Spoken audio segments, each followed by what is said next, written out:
I'm really excited today to be joined by Riffat Ahmed, who is I'm gonna get this wrong, head of people and technology. Is that right, Riff? You tell me what's your job title? Thanks, Emma. I'm Riff. So I work for Bupa, and my title is Head of People Technology, so HR technology, if you like, and digital programs. And we've kind of like cottoned that digital bit at the end because it's so fundamental to what we're trying to do. Cool. I was almost there with it. I was almost there with it.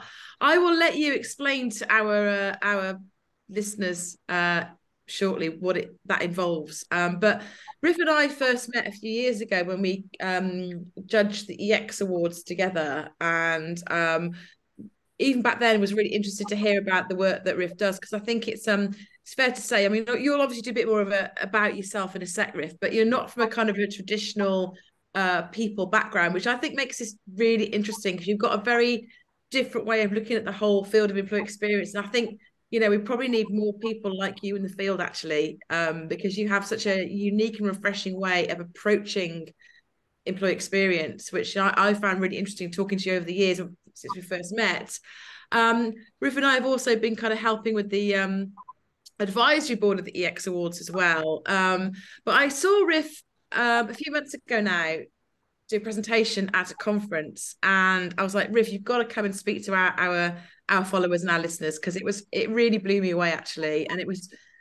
I think what I loved about the presentation, Riff, which you'll go into in this webinar, is the way you kind of simplified something for me that I've really struggled with, and something that's quite complex. This kind of landscape of tech for the people side of the business is for a non-tech person, which I'm not, is overwhelming. And I think back to my in-house days, and I was in-house for 10 years looking after kind of engagement, experience, etc. And even back then, I mean, that was like I left in house 15 years ago. So many, many years ago, even back then, I found it overwhelming back then, the kind of the different vendors, the different suppliers, knowing that if we got the choice wrong, it was going to be a really expensive mistake. And since the days when I was in house, the landscape is like way more complicated and complex than it was back then. So I love the way, Riff, that what you're going to talk to us today is about kind of how to navigate that and kind of and also that North Star that you're aiming for with Bupa, because Bupa I think are really absolutely pioneers in this space. You're doing fantastic work. For those of you that are members of the EX space, we've got a Bupa case study already on our EX Files site. So you do some really, really great work. So really delighted to have you with us. And I'm going to shut up now, Riff. Well, I'll ask you a few questions as we go through. I'm going to shut up in just a sec. But if you could just kind of give us a little bit of background in terms of the role that you do and the kind of scope of work that kind of comes under your remit within Bupa, I think that'd be really interesting. Yeah, sure. As you know, so I'm not from a traditional HR background. In fact, the day that I walked into a HR function job for the first year, I had to carry a glossary of terms because I did not quite understand the language that was being spoken either. So my background is essentially process improvement, lean, Six Sigma, that kind of thing. And I spent the first 8 years of my Bupa career certainly working with the insurance business, process improvement, and waste management. However, there's a big chunk of that work that includes the voice of the customer. And that was the bit that I always used to enjoy the most because all of your solutions or process improvements are moot unless they hit a nerve with the customer in the right way, right? Um, and then I had the opportunity to move into the people function, and I've basically brought that same suitcase of thinking with me.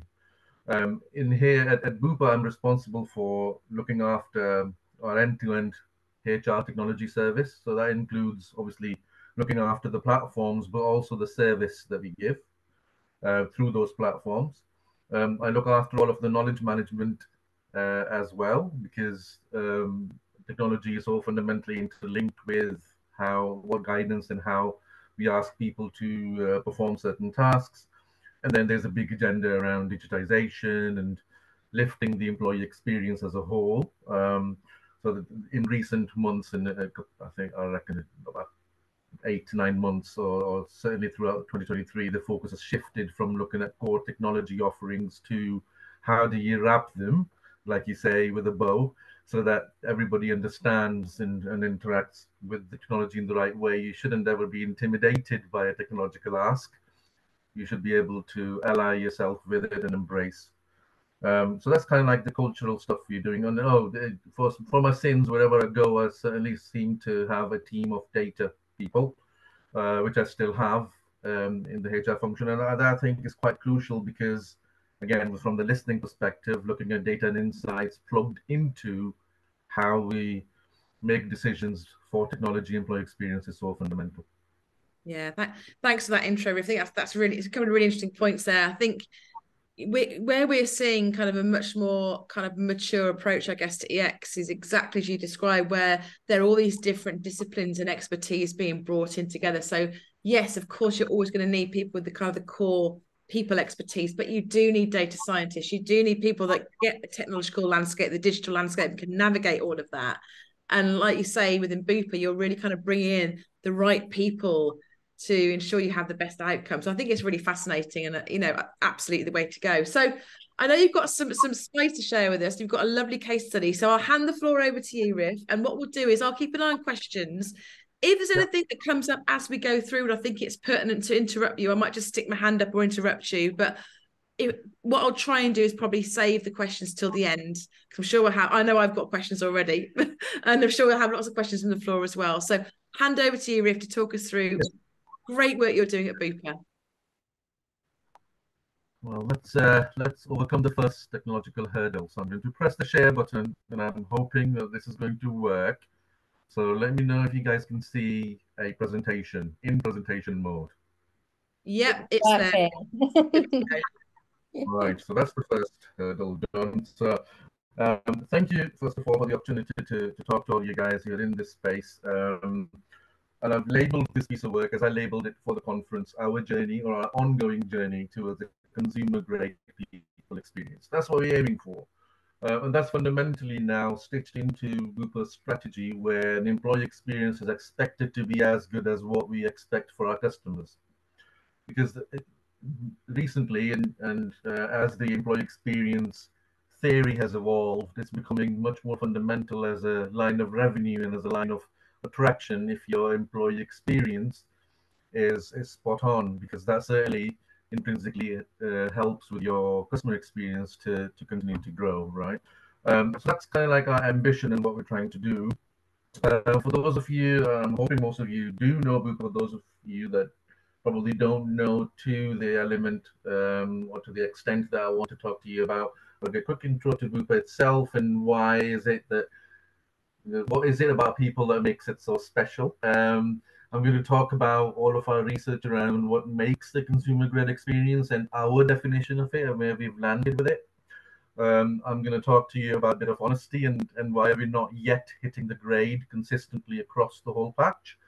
I'm going to talk to you about, again, listening to our customers and what they say they want. And then the figure at the end in terms of this is what our customers want. We have our definition and standards of consumer grade experience. And now what could we do to start making that a reality? The bit that I didn't show Engage, because it was not quite ready then, but it is ready now. So you guys are special. You're probably the first external group they're going to see it. I'm going to finish off with a video bringing somebody returning from maternity leave back into the organization and how that journey now looks like. And you can tell me whether that's a good one or a bad one, or do we still have work to do on that?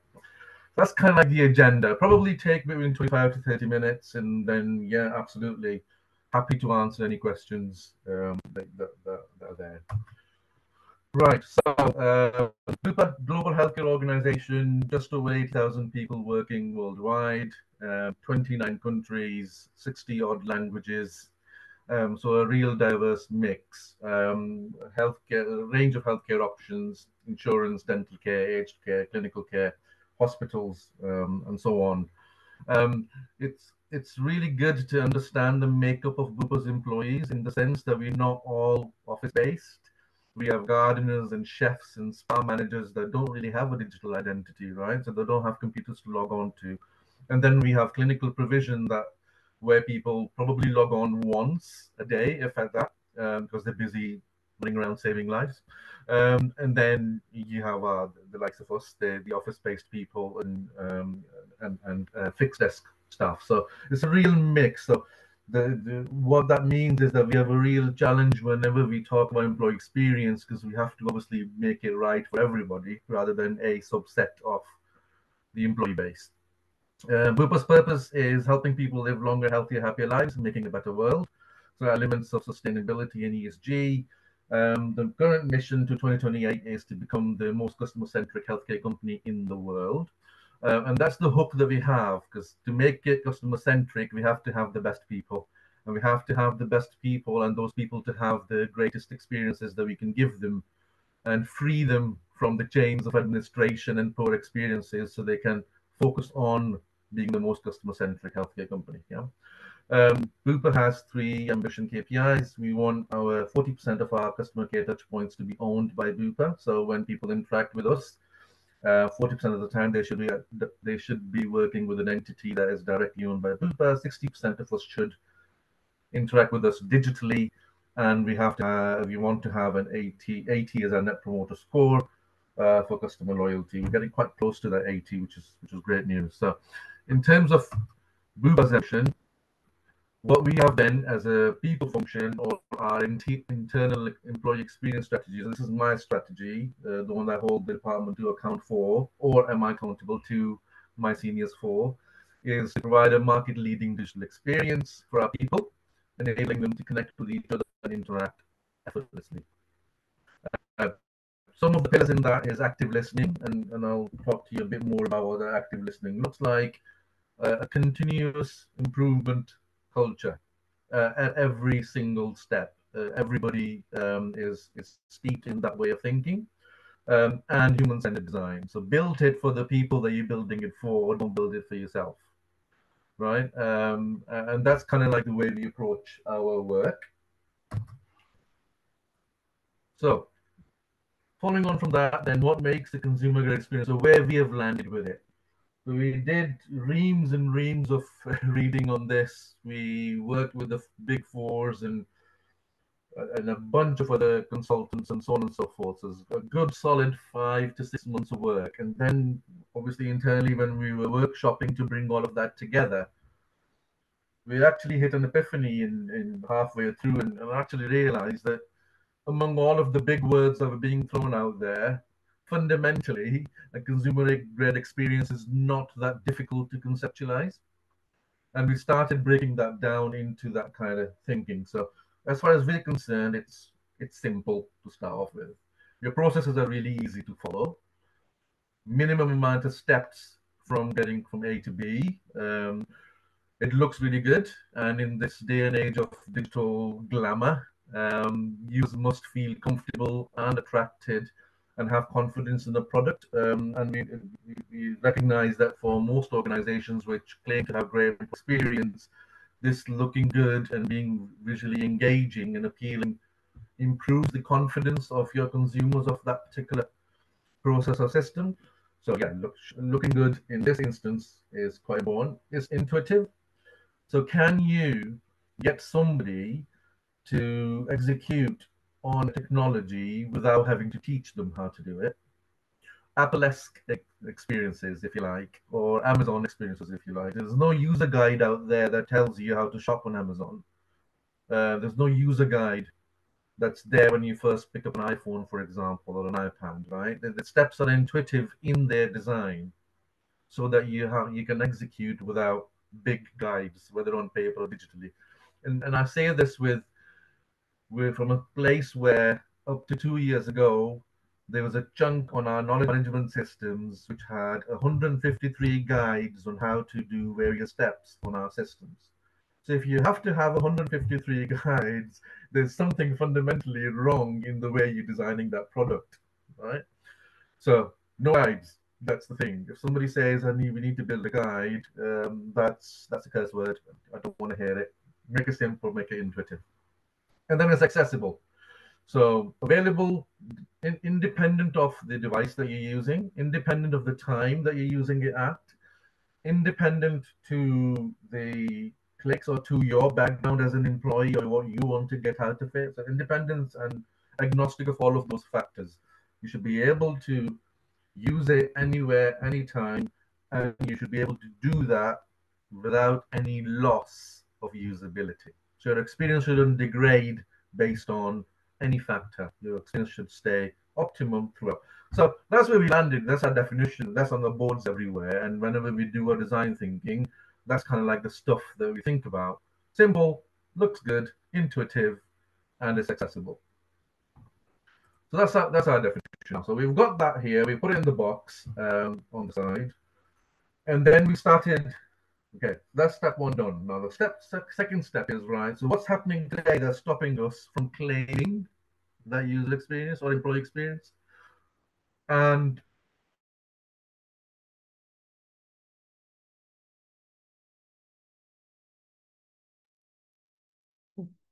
We appear to have temporarily lost Riff. Just give it another moment. All the best will in the world. When you've got technology at your fingertips, these things do happen. It looks as though he is reconnecting. So, hello, Riff. Are you there? Are you back? I think I am. I have Lost no idea you. what happened. Zoom said I have crashed, so I believe Zoom. I am now back. So let me just Back. Lovely. right. So Thanks for again, bearing with thumbs us. up if you can see the screen again. It's back up and running again, so we're all good. Excellent. Right. So we realized that we had become actually too focused on professional grade experience. And what's a professional grade experience? It's an experience that's built for professionals by professionals. So HR technologies being built for HR people, finance systems being built for finance systems. The professionals in their field, and most technologists will build to fulfill that. However, in this day and age of self-serve and democratizing of all of the technology, if you continue to do that, the end user finds it really difficult to interact with it. Doesn't understand the language like I did on day one. Doesn't understand the process flow of why something is the way it is.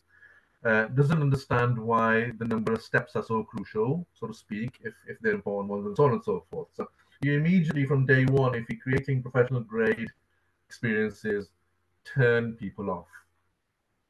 And what you ultimately get is a honeycomb of these different applications, which are all great in their own pillar or in their own cell, but they're not great together.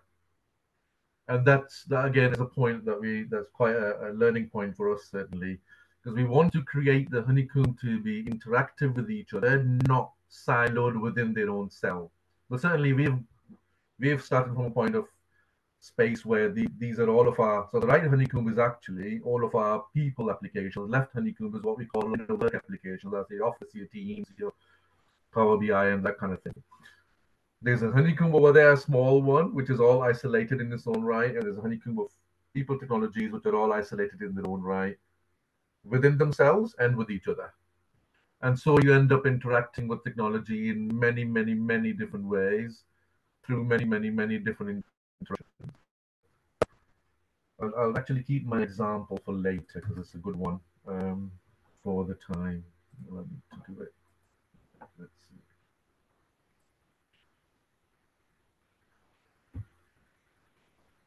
Right. So again, now we've got to step three. So we've got the first step. We've identified what's our consumer grade experience ambition. We have identified what's wrong with our technology landscape. And obviously, the third step for us naturally was to listen to all of our people. What are they actually saying? And I'll just remind back to the different types of people that we have. So we obviously did a bunch of work on creating the right personas, and this is a simplified view of those. There's a huge amount of work behind the scenes around about 30 odd personas of our people and their wants and needs and desires and growth ambitions and so on and so forth, and the technology that they use every day. But in a simplistic sense, our office workers said too many disconnected applications. So I'll just remind you of just the previous slide. Absolutely, the first thing that they said was what we had come to conclusion for anyway. Really difficult to find knowledge, information, and resources. There isn't a universal search. Some of our systems are difficult to use. They need to be more intuitive. We need more automation. Some process and reporting exercises are very manual.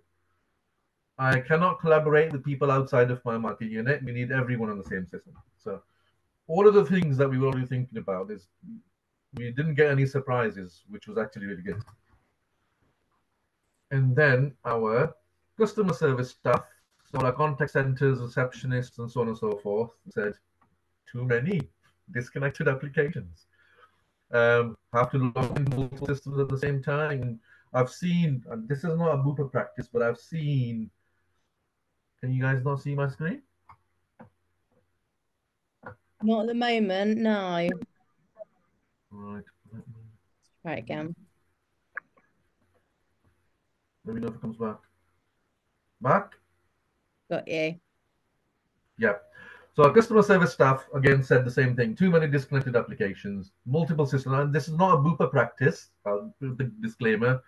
I know of contact centers and frontline reception type roles where they're asked to come in a certain time before their work actually starts so that they can log on to 1,000,001 applications ready to start their day's work, right? Far too many systems to log in at the same time, and you have to keep them all open and you're flicking constantly between different windows. Because you're doing all of that, and because there's too many disconnected applications taking up all your time, there's a struggle to find time and space to learn. And this really heavy reliance on MS Teams for everything, not just for communication, to find the expertise, to share files. So it's become an all-encompassing tool because that's the only tool that they have commonality with. Okay.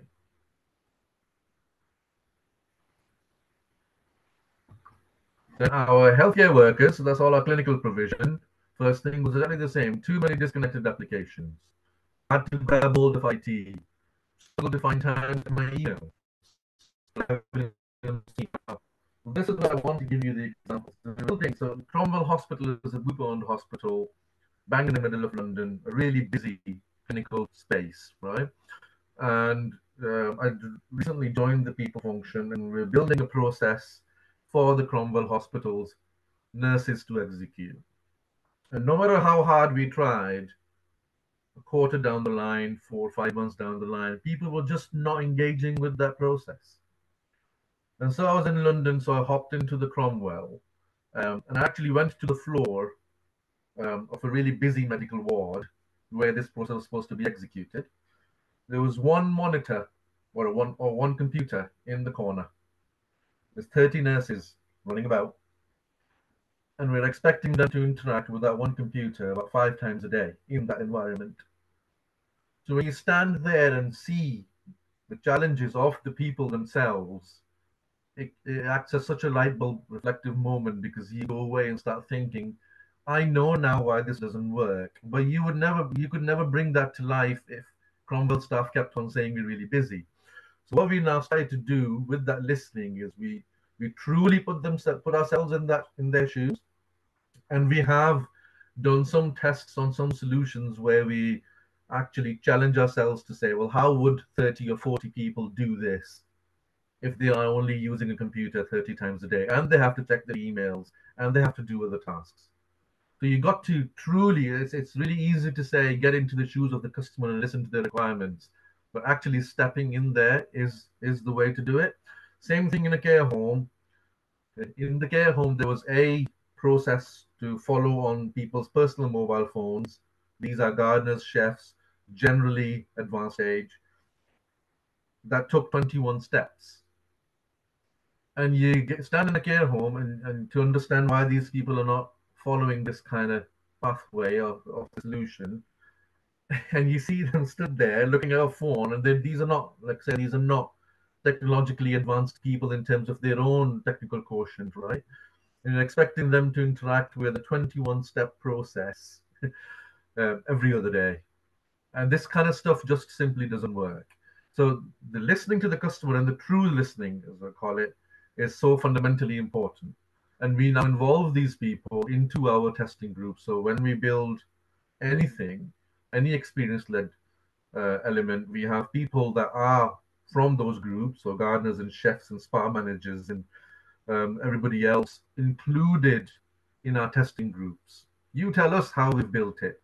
Not just whether it gets you from A to B, but does it get you from A to B in the best way? You tell us, because I'm no judge of doing this in your day job. You guys are the judges of how to interact with it. So you own it and help us do that. And that kind of like started to create a real alliance as well. And then lastly, our leaders and managers, not much different there. Same thing, too much, too many times. Nobody knows where to go for it. No best practice. Lots and lots of unstructured search. So we've got all of this stuff, and this is now the final part of, right, we know what our people want, we know what we want as the technology is. So our top opportunities at the moment then turn down to be personalized. The technology should identify who you are, where do you work, what are your needs, and then you push the content and knowledge to people when they need it. That goes equally hand in hand with intelligent search. So when you're searching for something, if I work in an insurance business, it should bring up my insurance absence policy, for example. If I work in the care homes business, it should bring up my absence policy, for example. It should recognize who I am, what my attributes are, and therefore surface appropriate information, both if I reach for it, as well as push the important stuff. Automate, as it says on the tin, reduce manual input required, trigger things automatically for me, go and execute. I want to give you my ask, and I want to leave my ask at the door, and you pick it up and run with it. Integrate, that's one actually that the customer didn't tell us, that's one that we plugged in. Because fundamentally, if you have poor data and poor integration between systems, none of this is going to work. So you have to have the same consistent database underneath the whole architecture, so that you can mine the same data, so that what system A knows about me is the same as system B knows about me, and as a result, they interact. So that you can also equally build an experience layer on top of it, which I will show you. There's a lot of concept that I'm throwing at you, but I'm sure the video will make it all real. And then AI. Absolutely no two ways about it, that you either are on the gravy train or you're not, and if you're not, you're going to get left behind very quickly. We are going to focus on predictive AI. Obviously, the likes of GPT, for example, is a predictive AI model. Natural language, large language models, all of that kind of stuff generates new content from nothing. And we're also going to add in a layer of predictability on top of it. If this comes, then this might be ready to answer, because that's what is coming next. Okay, so slides catch up. Yes. So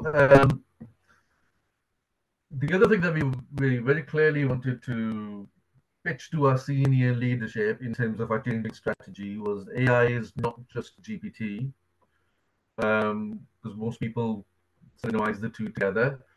In our strategy, we are building three pillars. So we're very much calling an automation pillar, a generative artificial intelligence pillar, and a co-pilot pillar. And they're all very fundamentally different from each other. They will come together through this layer, but as we build the difference, so automation is pure automation, generative is create new content, compose me an email, write me a sonnet, I want to tell somebody off, write that kind of content for me, write it with humor, whatever. Co-pilots augment your capability for being artistic. So create me a power flow that will automatically copy this file to that file every day. Create me a PowerPoint that includes X, Y, and Z, and so on and so forth. Go attend X team meetings on my behalf and bring back any actions that are for me. So these are all co-pilot activities. So these are the three layers that in our strategy. And very interestingly, earlier this year, I was actually at the Microsoft campus when this work trade index was launched by them. And when AI originally started the last couple of years, there's a lot of concern and fear about taking over jobs and everything else. But at the moment, the sentiment nationally is that it's actually an alliance to improve my job and take away the admin that I don't like anyway, and improve my productivity. because I spend far too much time doing things that I shouldn't be doing in the first place. However, they also recognize that to do this, everybody needs their awareness of AI and how to use this technology properly, leveling up, so to speak.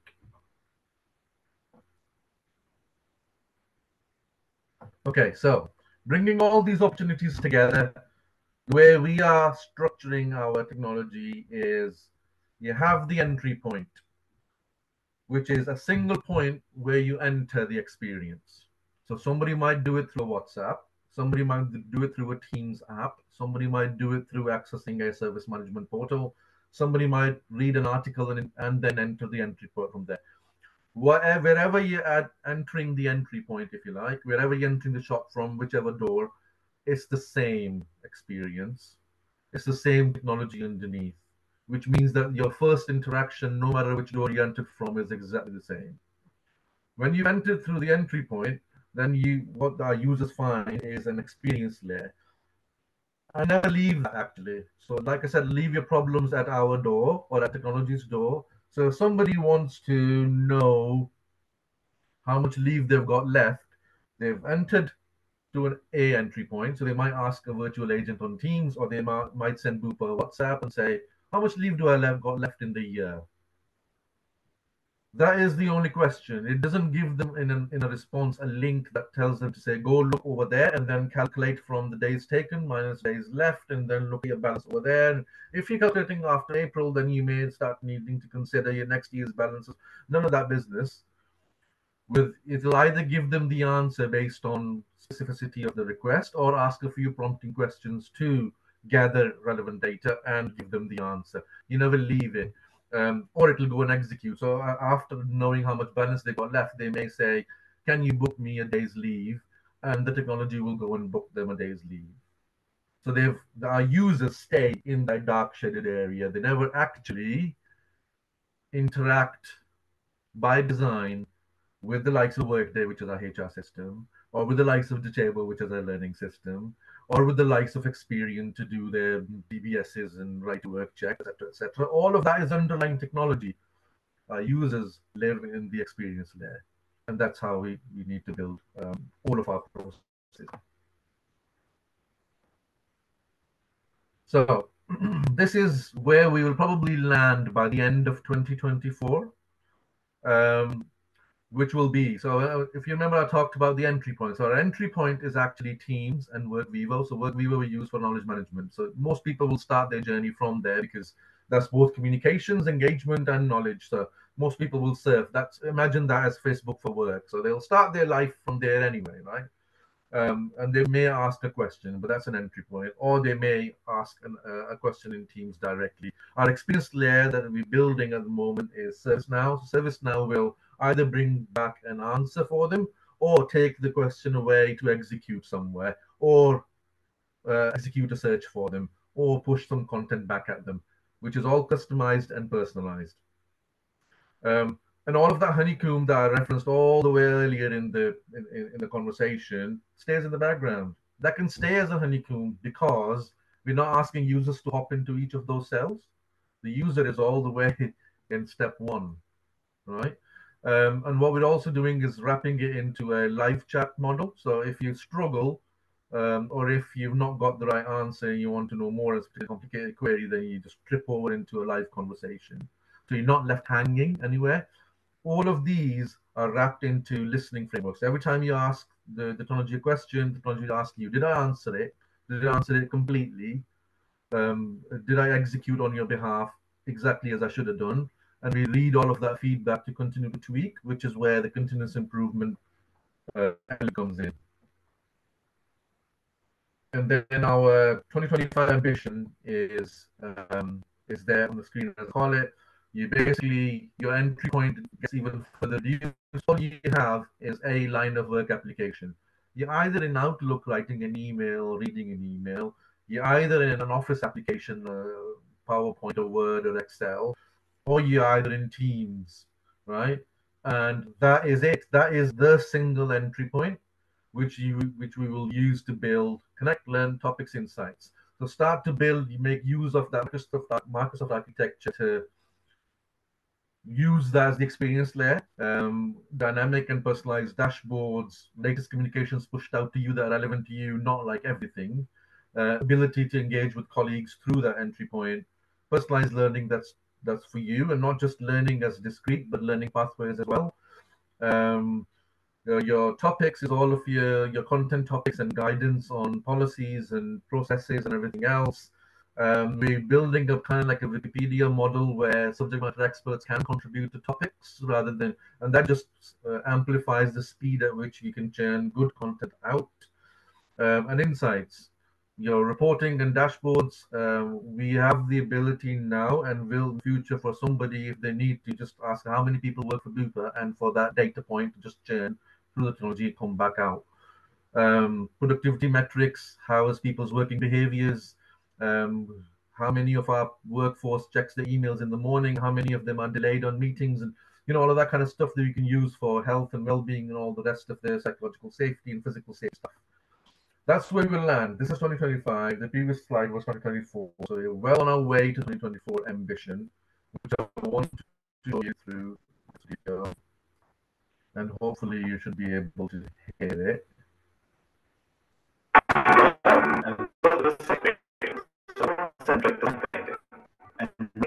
Just pause it, just double check that you guys can hear it, no?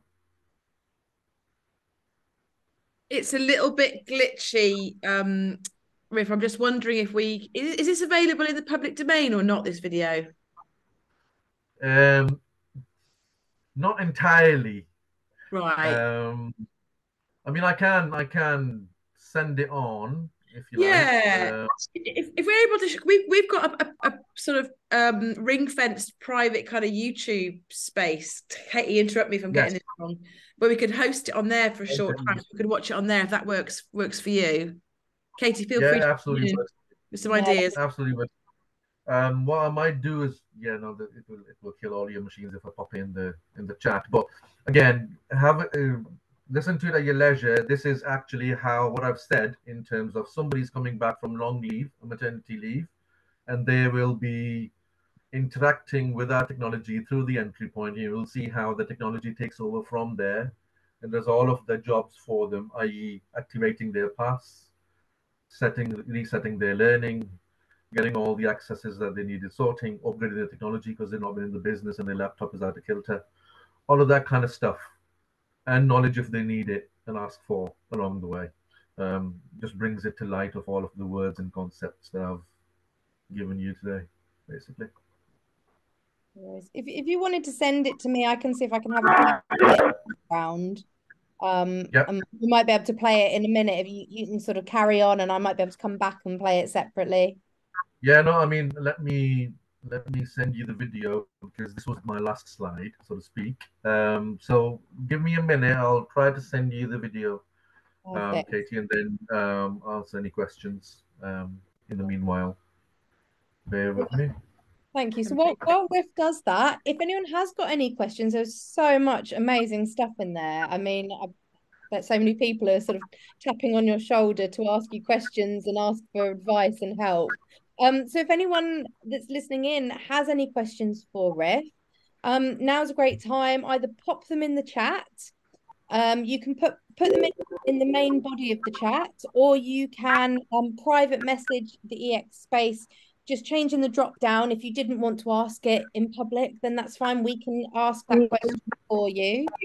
Or you can temporarily come off mute and ask your question that way. So now is a great time for anyone that would like to ask any questions. I know, if you want to start them off. I know I think it's more of a reflection to start with, Riff. I think the thing that got me really excited when I saw your presentation, because I'm a nerd. I've been talking for years about, and I didn't know the language, right? So for me, the fact you talked about professional grade versus consumer grade technology, I was like, there's terminology for this, because I've talked for years about, as a customer, Spotify can, give me an amazing playlist. It knows my listening preferences. It can tell me what I was listening to when I was a teenager, right? Amazon knows me better than I know myself. Whether you love Amazon or hate Amazon, we've got all these amazing experiences when it comes to tech, in the outside world. And that's just our experience in many organizations, obviously not Bupa, but many organizations, is so far from that, right? And I always joke that a lot of companies I know of and have worked with and worked for would probably struggle to even tell me who works for them. You say, have you got an up-to-date list of employees? I go, well, almost, not quite, So it's just great to actually see in practice a company who, are doing great work in this space to really revolutionize that digital experience you have as an employee.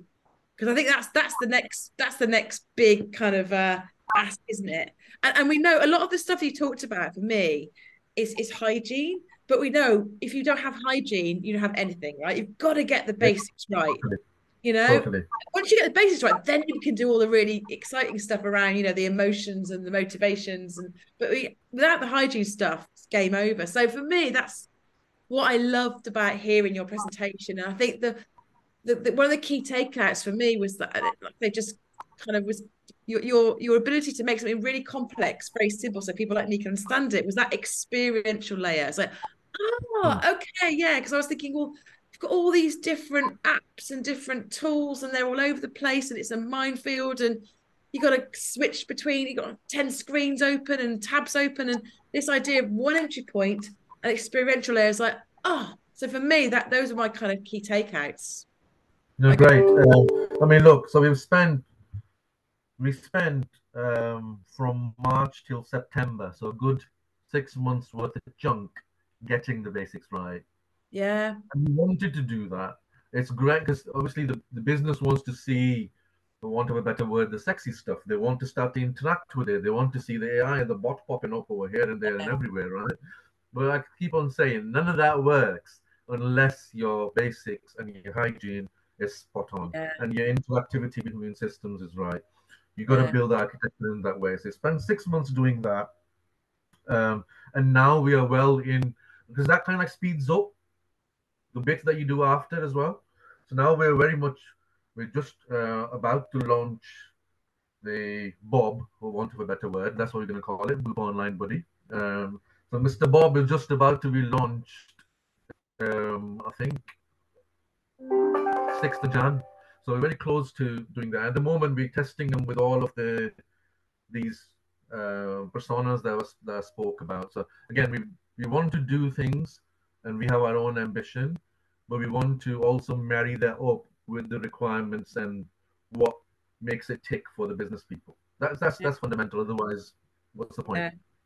Yeah, it's so true, isn't it? And we worked with a company a while ago. Obviously, won't mention them, but one of the things they struggle with, through no fault of their own, it was a legacy sort of system they'd inherited, which meant that they were kind of tied into a contract. They couldn't go to a new system, and the system they had meant they couldn't effectively tell people how much they were getting paid each month. And it was kind of blue collar workers who kind of lived, the sort of the amount they were earning meant they kind of need to know hours they'd done and how much they're going to get paid for the next month, so they could budget, etc. And it was a really, really big deal. And we were working with them on, experience and engagement. We were like, we can't even start to talk to people about, what's going to engage them at work, what's going to be a great experience, until we sort out this issue, because it's so painful to them. So, I've seen firsthand how that getting the hygiene stuff can really impact that. And once they'd sorted that out, and they kind of came up with a slightly clunky workaround, so, oh, thank you, right, okay, now we're ready to talk about the other stuff, because it was so important to them. So, Lee, have you got any questions? I'm sure you've got loads. I mean, it's fascinating. I think similar observations to you, Em. I think what leaps out for me is a sort of big question mark around data. If you're putting in this sort of experiential layer between the user and the tech, and that's gonna be generating data on what people are thinking, feeling, doing, a mountain of data on the organization. How do you kind of manage that? And have you thought about what that means in terms of roles, and how you utilize data like that to manage the business more effectively, Riff? I think that's fascinating. It generates an explosion of data. Absolutely, and that's actually, so there's just, I'll give you the short answer and the long answer. And the short answer is that data is actually like gold dust, because you return that back in to learn even more about. If you don't have, for example, Emma's example, if you have never made a playlist on Spotify, then the Spotify doesn't have any idea about how you work, right, or who you are. Um, so there's two bits that we're doing. So there's stuff that we've defined as core attributes, stuff that stays with you throughout your employee life cycle journey, and that's stuff that we're going to store. Everything else is actually a rotational or temporary data point around one of those core attributes, if that makes sense, right? So those dust motes and fireflies can come and go, and we're going to keep them for a short period of time to inform the immediate experiences, right? But what doesn't shift is your core attribute. So, for example, again, in the spirit of care home employees, because I've got a lot of sympathy for them. So, care home employee, their core attributes are they work in a care home. The other core attribute is that they are on a nurse apprenticeship, for example, one of them. The other core attribute is that they are fundamentally and largely a female working group. And so on and so it goes, right? So they are on a 8 to 8 shift pattern, and these are all core attributes that every one of them will have, not a few of them. So we do want to save them and store them.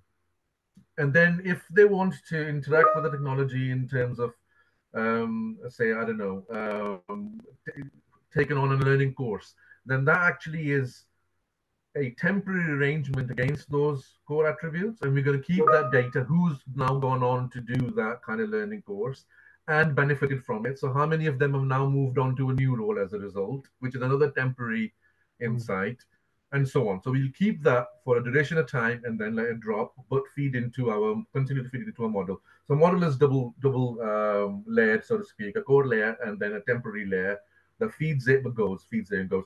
There's a bunch of responsible AI frameworks that we're building, a bunch of responsible use of data frameworks that we're using, and creating our data-led roles to make sure that everybody understands and minds and uses them within the realms of safety. We don't want to profile people either, or create biases and judgments based on their characteristics. And so we want to maintain anonymity along the way, and so on and so forth, where we possibly can. So we work with an attribute rather than an individual, so to speak. But yeah, all of that kind of governance is equally important. That is running in parallel. Yeah, right. It's amazing, and it's gives you a much more sort of real-time moving picture of the experience as it happens, which for EX professionals is absolutely fascinating. I'm going to ask one more question, which is around technology riff. So if I rewind sort of 5-6 years, all the talk back then was about bring your own device. What devices are folk using here? You've got people in care homes. Are they using their own iPhones? Are they using iPads? Are they using company provided equipment? How's that look these days? Our office staff all use Bupa provided equipment, although we are actually in the middle of taking their mobile phones away from them. So as somebody's mobile phone goes out of kilter, the challenge is use your own device, and we have got like frameworks to help them to make sure that they know how to pocket from the data perspective, or they can use an eSIM, or and how do they access applications through their own device, and so on and so forth. But as far as the fundamental working device is concerned, a laptop, if you like, for office-based workers, yes, that's still provided by the organization. For all of our unwired population, they use their own mobile devices or tablets if they're doing a bit of work. Now, it's fundamental because this question actually has helped me to, probably will help me to describe the difference in both populations in a really fundamental way. So our office population that have a Bupa laptop invariably will interact through Teams, for example. But remember, I said that we want to build experiences that are wholesome and universal. So alternatively, for somebody that's using a personal device, they'll be able to interact with the same technology using WhatsApp. Yeah. So, you're not degrading. They still have their entry point, and they can still, because they don't have access to Teams, if you like. They don't have a Bupa laptop, for example, but they can still do it through WhatsApp. It's a Bupa contact that's saved in their phone. Makes sense. So yeah, we from a technology perspective, hardware is, I don't think we're ever going to go away from people that require the computing power to move away from of organization provided equipment. But there's a lot of value in our less technically dependent workforce to be using their own devices. Yeah, good stuff. Thank you.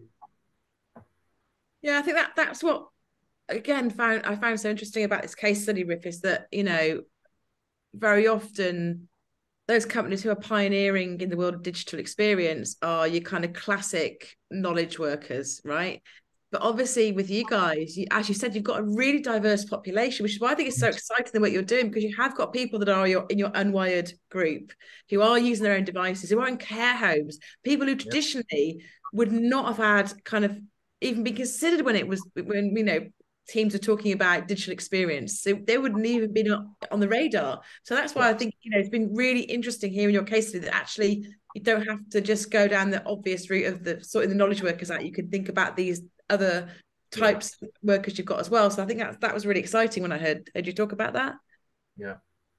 Yeah. No, it's if you remember actually, and I won't name the company, but the first time for the room when Emma and I were judging the Employee Experience Awards, one of the ones that we were judging together was to do with employee experience, and a massive global firm is steeped in manufacturing, right? They pitched their idea, and my first question to them was, well, this is great. Can your factory workers interact with this experience? It was like, no. It was like, well, that's what 60% of your workforce, though. So, you know, you absolutely have to think holistically and universally. This is easy if you do it just for the obvious knowledge worker. There's no fun in it if you don't include everybody else. Yeah. We're almost at time. Katie, have we got any questions through from anybody, or does anyone want to raise their hand and ask a question? Brilliant. Joanna, you got your hand up. I can. Yeah, I'm not on Zoom very much, so I couldn't find the raise hand button. I just wanted to ask you to talk a little bit more about that almost mindset shift within the people team to operate this way more, because I'm having more and more conversations with people I think in theory are more on board to treat employees like customers and have more of that mindset. But I think I struggle a little bit and other people struggle to make that leap, because obviously whilst you're making the leap, you still have to serve all your employees and keep going. So I was just wondering if you have any wisdom to share on almost making that leap, because I think it's a great thing to sell when you have conversations. Everyone's like, yeah, great. But then in the day to day, there's so many fires to fight, and every day, you know, you have to keep things rolling. So yeah, I was just wanted to ask about that, if that's okay. So my answer might not please you very well, Joanna, because you're not going to make that leap suddenly. It's some hard graft involved in it, and you're going to slowly have to catch that monkey. So certainly, it's this kind of way of thinking has been something that I've been championing certainly in the people team since 2021. Right, we're now in 2023. But what I've done is every opportunity that comes along to either review or re-engineer a process, or when you get to those kind of conversations, oh, it's a really difficult process, and you know, all of that kind of end of year performance review, for example, is a typical one. It's usually a painful process of the people team. You know, so you take those opportunities and say, you can make that better by, you can make that better by. So it's kind of like slowly planting that seed. And I think certainly for our senior leadership and our stakeholders, videos like the one that I wanted to show you have been an absolute godsend. And I'll send that to Katie and Emma, so do have a look at it, because what that does is it brings to life the art of the possible. It's really difficult to connect words in people's heads, but when you see something real in front of you, then that makes it that much connected to you in the concept. So slowly, unfortunately, use more than just words and business cases, because you'll lose people that way. And start small. I mean, the first process that I remember that we changed was an application for a flex working process, which in its own self is a small, relatively easy process, right? That's the one we automated and made a bit smarter. But because 10 to 15% of the workforce uses it, it was a big process, thousands of people are interacting with it. suddenly you started getting all the goodwill coming in. So, hang on, people team can do something right. And people will want to ride that wave on your behalf. So you create those kind of sponsors out in the people team as well. So. Cool, that makes a lot of sense. Thank you so much.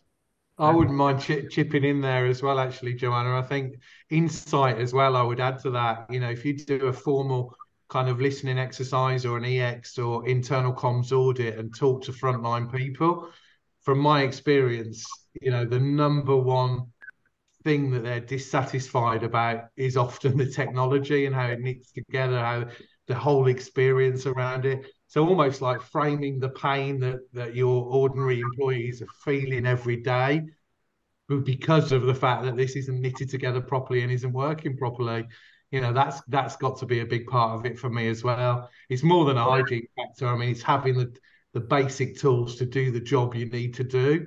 And that is where I think an awful lot of dissatisfaction stems from. And I think, if anything, right now, I think that's growing even more as more tech comes on board, and it is disconnected and it doesn't make sense. Great, thank you. No, absolutely. Thanks for asking the question, and I really appreciate it. We are at time. I'm conscious to let people go. We've got 2 minutes anyway. Riff, thank you so much. That was really fascinating.